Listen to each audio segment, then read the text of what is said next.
Adapun contoh mengenai representasi biner sebagai berikut yang merupakan terapan dari interval besaran. Tentukan representasi biner dari 19/4.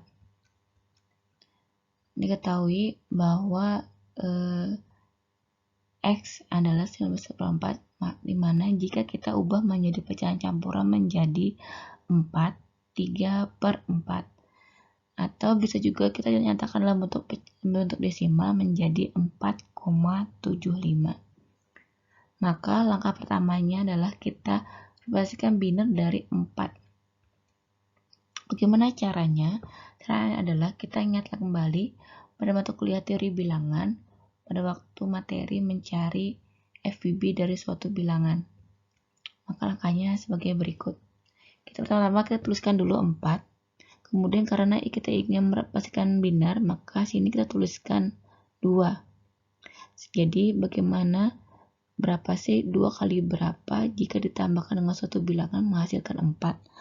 Maka kalau kita uraikan 2 kali 2, dan jika ditambahkan 0 maka menghasilkan 4. Selanjutnya, nilai 2 tadi, pengalian 2 tadi kita taruh di depan. Yang kemudian kita cari lagi 2 kali berapa jika ditambahkan dengan suatu bilangan menghasilkan 2. Maka jawabannya adalah 2 dikali 1 ditambah 0 sama dengan 2. Selanjutnya, kita taruh 1 di depan sebagai berikut. Seperti cara langkah sebelumnya, 2 kali berapa jika ditambahkan suatu bilangan menghasilkan 1. Maka jawabannya adalah 2 kali 0 ditambah 1 menghasilkan 1. Langkah ini sudah sampai di sini saja. Mengapa? Karena sudah kita peroleh adalah nilai 0 untuk pengali 2-nya. Sehingga dapat kita tuliskan sebagai berikut.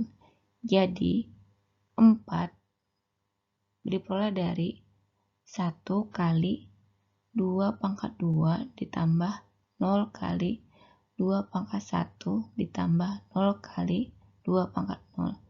Jadi ini merupakan representasi biner dari 4,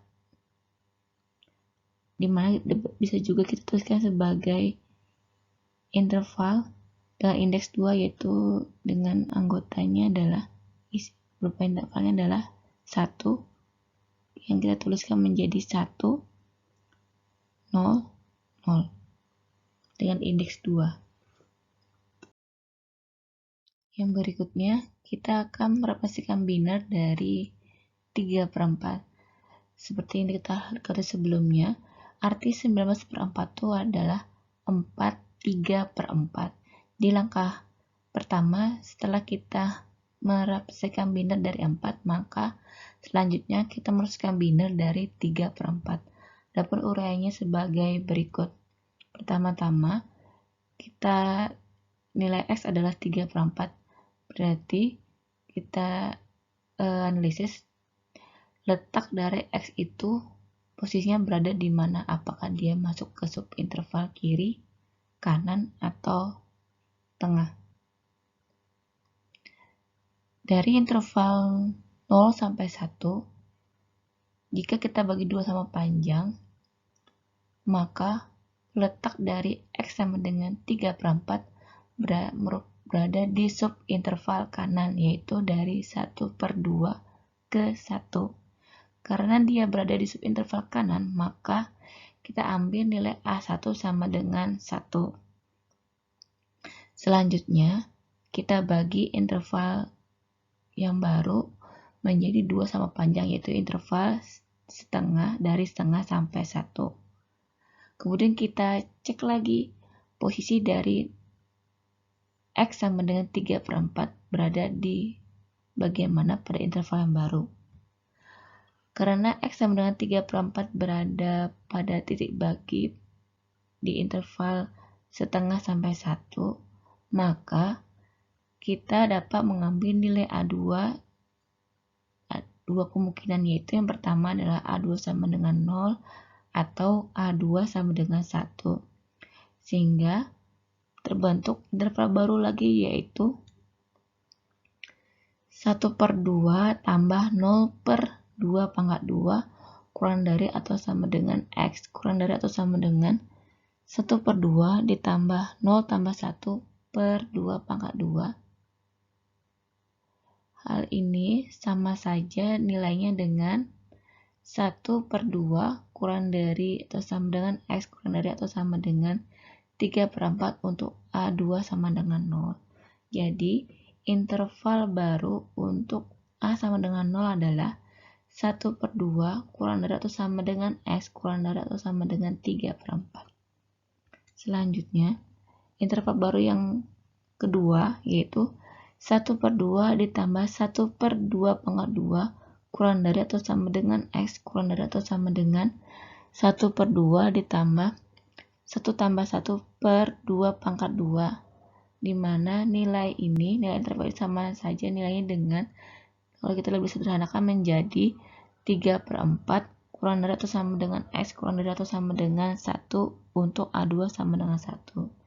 Jadi, interval baru untuk A2 sama dengan 1 yaitu 3/4 kurang dari atau sama dengan X kurang dari atau sama dengan 1. Selanjutnya, karena nilai A2 ada dua kemungkinan, yaitu A2 sama dengan 0 atau A2 sama dengan 1, maka kita akan menguraikan masing-masing untuk nilai A2. Yang pertama, jika A2 sama dengan 0, di mana interval baru terbentuk yaitu 1/2 kurang dari atau sama dengan X kurang dari atau sama dengan 3/4, maka posisi titik X sama dengan 3/4 berada di subinterval kanan yaitu dari 5/8 ke sampai 3/4. Karena berada di subinterval kanan, berarti kita ambil nilai A3 sama dengan 1. Selanjutnya, kita membuat interval baru lagi dengan cara membagi interval 5/8 sampai 3/4 menjadi 2 bagian sama panjang. Kemudian kita selidiki lagi posisi dari titik X sama dengan 3/4. Karena X sama dengan 3/4 berada pada subinterval kanan lagi, dan jika kita teruskan prosesnya dengan cara yang sama, maka akan terus berulang lagi di mana X sama dengan 3/4 selalu berada pada subinterval kanan, sehingga untuk A4, A5, A6 dan seterusnya itu selalu bernilai 1. Maka referensi biner dari 3/4 bisa kita tuliskan sebagai berikut, yaitu 0,1, 0, 1, 1, 1.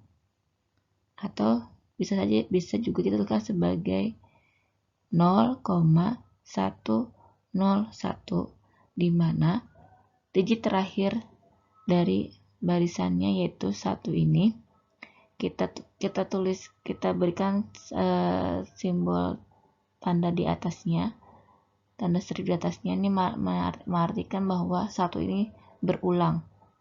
Untuk yang selanjutnya ini selalu bernilai 1. Kemudian untuk nilai A2 sama dengan 1 dengan intervalnya adalah 3/4 kurang dari atau sama dengan X kurang dari atau sama dengan 1, maka letak dari X sama dengan 3/4 termasuk pada subinterval kiri, yaitu dari 3/4 sampai 7/8. Karena berada di subinterval kiri, maka kita ambil nilai A3 sama dengan 0. Selanjutnya, kita membuat interval baru lagi, yaitu interval baru dari 3/4 dari 3/4 sampai 7/8 dengan membagi 2 bagian sama panjang dari interval tersebut. Karena X sama dengan 3/4 berada pada subinterval kiri lagi, dan jika dilanjutkan prosesnya akan terus berulang lagi, di mana letak dari X sama dengan 3/4 selalu berada pada subinterval kiri. Sehingga untuk representasi biner dari 3/4 dapat dituliskan sebagai berikut, yaitu 0,1, 1, 0, 0, 0 dan seterusnya dengan indeks 2, atau bisa juga dituliskan sebagai berikut, yaitu 3/4 sama dengan 0,110, di mana digit terakhir kita beri tanda garis ini, artinya adalah 0 ini berulang. Dan selanjutnya nilai dari 0 ini adalah 0000, sehingga kita bisa sederhanakan tulisannya jadi seperti ini.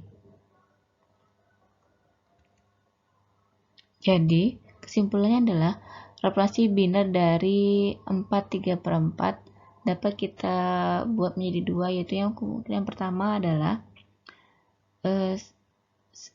representasi binernya adalah 100,10111111 dan seterusnya, di mana tulisan ini bisa kita sederhanakan menjadi 100,101, di mana digit terakhir pada interval ini kita beri tanda di atasnya, artinya adalah 1 ini terus berulang ya, sama selanjutnya. Atau 4/3/4 dapat dituliskan sebagai 100,11000 dan seterusnya, di mana tulisan ini dapat kita sederhanakan menjadi 100,110, di mana digit terakhir ini kita beri tanda, artinya adalah 0 ini kalau kita teruskan maka akan selalu bernilai 0 prosesnya. Kalau kita ulang prosesnya atau kita lanjutkan prosesnya maka akan selalu bernilai 0.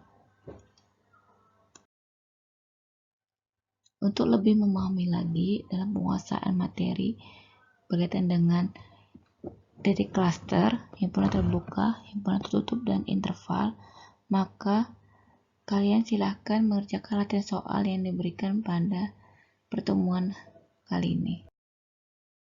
Latihan soalnya sebagai berikut. Yang pertama, diberikan himpunan A, yaitu dari -1 ke 1. Yang kemudian ditanyakan adalah, apakah 1 merupakan titik klaster dari A? Kemudian kalian diminta menjelaskan alasannya. Soal yang kedua adalah, diberikan KN, diberikan himpunan KN yaitu dari N sampai T hingga untuk N anggota himpunan bilangan asli, di mana kalian diminta membuktikan bahwa irisan dari himpunan KN untuk N sama dengan 1 sampai T hingga sama dengan berupa himpunan kosong. Kemudian, soal yang ketiga adalah tentukan representasi biner dari 125/2. Kemudian kalian jelaskan prosesnya sampai menemukan nilai dari representasi binernya. Selamat mengerjakan. Baik, demikian tadi penjelasan materi tentang titik klaster, himpunan terbuka, himpunan tertutup, dan interval. Semoga bermanfaat. Ibu akhiri dengan mengucapkan hamdalah. Alhamdulillahirrahmanirrahim. Wassalamualaikum warahmatullahi wabarakatuh.